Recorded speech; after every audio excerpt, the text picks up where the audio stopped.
the power of God's people in Mark chapter 11, verse 18. The teachers and priests of the law began plotting to kill Jesus. But they were afraid of who? Say it. They were afraid of the people, who were amazed at his what? His teachings. Now we think that maybe it was that they were amazed at his miracles and people were at awe at his miracles and that's why they followed him. But they also followed him and more were amazed at his what? Teaching. His teachings. So it's important that we not just get excited about the miracles of God, but also his what? His word, his truth, what he has to say, his teaching. Matthew 26:3. The chief priests and the elders of the people gathered to plot Jesus, and they feared doing it during the Passover for fear of causing a what? An uproar among the people. There we have uproars today in America. And what are they for? They're uproars against what's right. People are causing an uproar in America today for sinful practices. For gay marriage, for gender transition, for killing babies. They call it reproductive rights. For taking what is others and giving it to someone else. That's called a socialism. I want to remind you the preamble of the Constitution says, we the people of the United States, in order to form a more perfect union, establish what? Justice. Ensure domestic what? Tranquility. Provide for the common defense. Promote, say it with me, promote the general welfare, not provide. We're not out to provide everybody everything. That's not what we're supposed to do. And secure the blessings of liberty, freedom to ourselves and our posterity, to ordain and establish this Constitution for the United States of America.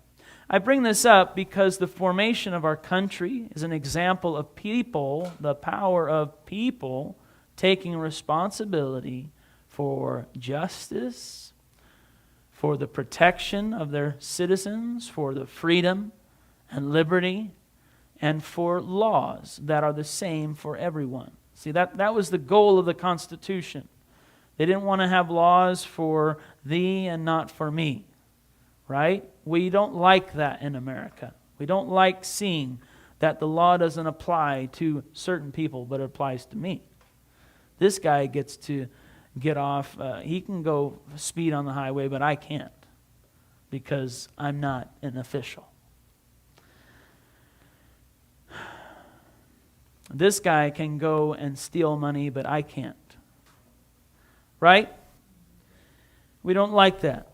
And it's talking about the domestic tranquility, being able to walk on the street and not have people coming after you. Right? In certain cities in our country, in California, it's very dangerous. It's dangerous to be out walking. And we have people that are winning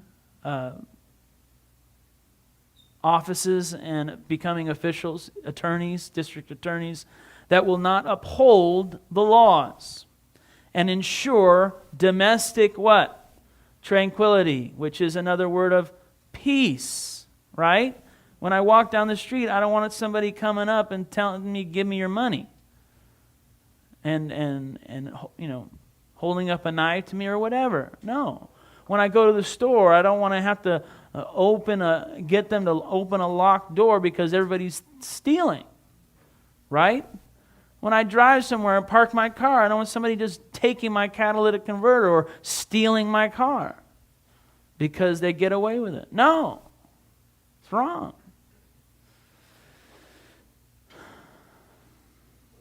And so crime rates are going up in areas because there's no punishment. And this message is being spoken right now by many people. The military, when they join the military, they have a swearing in. And they say, I solemnly swear that I will support and defend the what? The Constitution of the United States against all enemies, foreign and domestic. That I will bear truth, true faith, and allegiance to the same. That I take this obligation freely without any mental reservation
And who was there? It said he called the crowd to him along with who? His disciples. So there were already a group of people that were following Christ. Okay, the apostles were already following Christ. Peter, James, John, Bartholomew, all the guys. I got to get that one memorized. They were all there. Right? The apostles were there. And they were already his disciples. But he's standing there with his disciples and he's calling the crowd to do the same thing that they're doing. So the disciples were they had joined and followed Christ before the crowd. Okay? And God was using them because they were already in training. But God will use the people in the crowd just like He'll use the disciples. Nothing special about these guys. Except that they what? Responded to Christ. And were willing to follow Him. That's it. There's nothing special about the leaders. There's nothing special about the great pastor down the road. We are all disciples.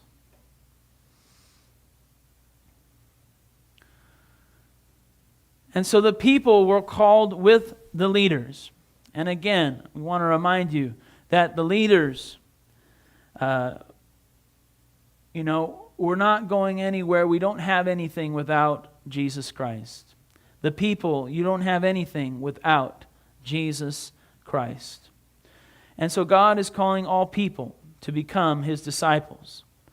And we see here, He's saying what we have to do. 3 things, 3 main things. Are we ready? What are they? First, what? He's calling all people to become His disciples, and the first thing He's calling you to do is what? Deny yourself. Deny your fleshly lusts. Deny Satan. Deny the desire to sin. You've got to deny yourself. Deny your desire to be with the world and like the world. Take up your cross. You have a burden that you have to bear. You're growing up. You're going to have to be independent, or you're older. You have to bear the burden that you have in life. Right? Amen? We have to work. We have to keep functioning. We have to raise a family. We have to take care of our responsibilities. And the last thing says what? Follow me. God's not saying to abandon your responsibilities and shirk all the things that you have to do. No, He says, deny yourself, take up your cross, your responsibilities, and what? Follow me. And so, are we following Him?